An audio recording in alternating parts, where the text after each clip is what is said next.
Salam, selamat berjumpa kembali bersama saya Erni Mola dalam channel pembelajaran Easy Mathematics.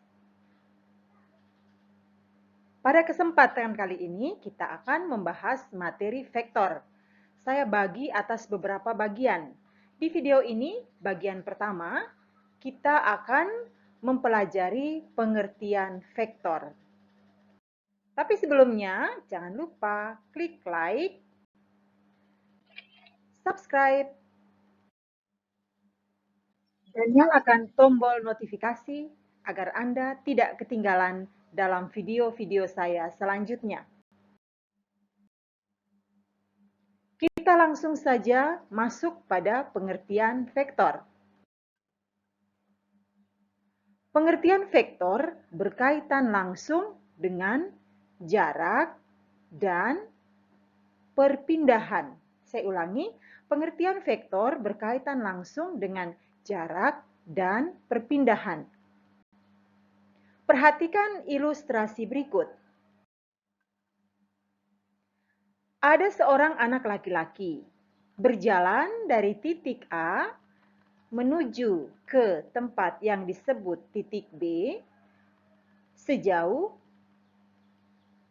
10 langkah. Jadi 10 langkah kaki ia berjalan ke arah kanan ya, nampak dalam gambar. Selanjutnya terjadi estafet. Anak wanita yang akan menggantikan posisi langkah anak laki-laki ini tapi berlawanan arah. Jadi ada di titik B, ini sebetulnya berhimpit ya, tapi untuk mempermudah pengertian saya gambarkan di bagian bawahnya. Menuju ke titik C dengan arah berlawanan sejauh 5 langkah. Oke, kita lanjut. Maka posisi A dan C itu nampak dalam vektor yang ditandai dengan garis merah. Ya, jadi A ke B, balik lagi B ke C, maka posisi A ke C semakin pendek. Oke, pertanyaan pertama. Berapa jarak A ke C melalui B? Atau jarak atau berapa langkah ya? Berapa langkah A ke C melalui B? Jaraknya itu dihitung dengan banyaknya langkah, yang dalam hal ini satuannya banyaknya langkah. 10 langkah oleh anak pria, ditambah 5 langkah oleh anak wanita, maka jumlah semua langkah kaki mereka, atau yang disebut jarak, ada 15 langkah. Berapa jauhkah perpindahan A ke C melalui B? Perpindahannya, perhatikan arah tanda panah. A ke B berjalan ke kanan 10 langkah, berjalan di lintasan yang sama kembali ke kiri 5 langkah. Maka perpindahan yang terjadi itu dilihat dari letak titik C ditinjau dari titik A. Dengan demikian, perpindahannya akan menjadi 10 langkah dikurang 5 langkah sama dengan 5 langkah karena berjalan mundur.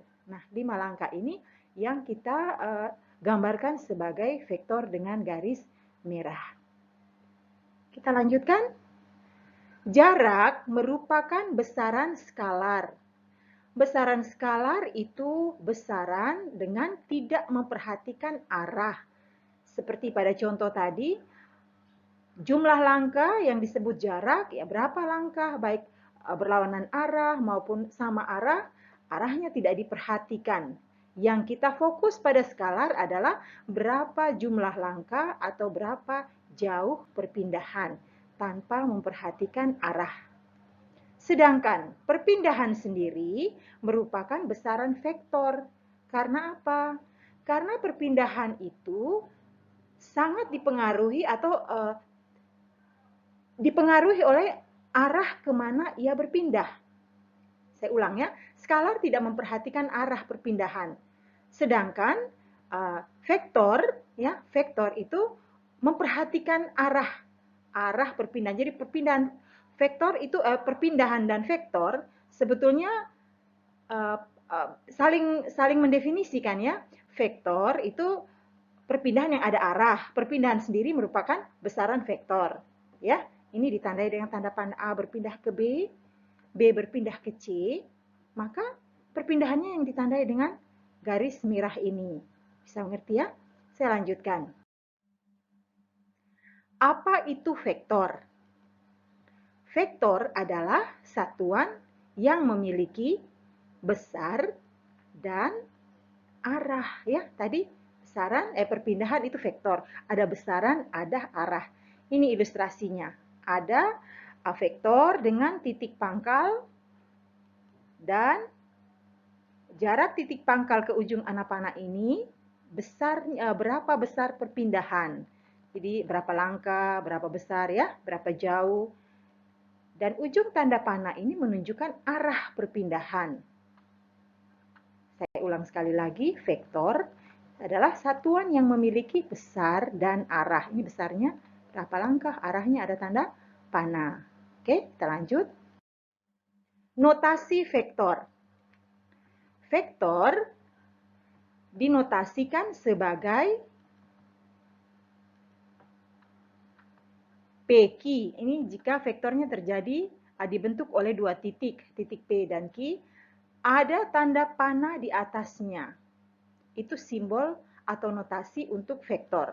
Kalau ditulis vektor PQ artinya pangkalnya di P, ujungnya di Q. Atau bisa juga PQ itu bisa saya wakilkan dengan vektor A kecil ada tanda panah. Boleh ya? Atau A besar boleh ada tanda panah di atasnya. Sedangkan panjang vektor